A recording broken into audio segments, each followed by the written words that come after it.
কারো মনে কষ্ট দিয়েছো, সে যদি তোমাকে রিপিট কষ্ট দিয়ে দেয় তাহলে তুমি বেঁচে গেলে।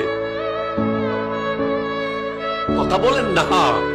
কাউকে জুলুম করেছো, থাপ্পড় মেরেছো অন্যায় ভাবে, সে তোমাকে রিপিট থাপ্পড় দিয়েছে, অনেকটা বেঁচে গেছো তুমি। সে তোমাকে রিপিট লাথি মেরেছে, তুমি বেঁচে গেছো। রিপিট গালি দিয়েছে, তুমি বেঁচে গেছো। কিন্তু সে যদি চুপচাপ চলে যায়,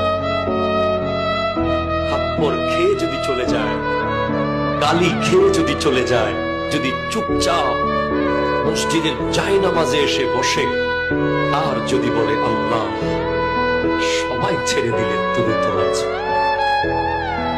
খোদা কি কসম, এমন আযাব আসতে পারে, সে যদি তার রিভেঞ্জ নিত, প্রতিশোধ নিত, সে হয়তো আপনাকে মায়ের বদলে মারত, কাটার বদলে কাটত।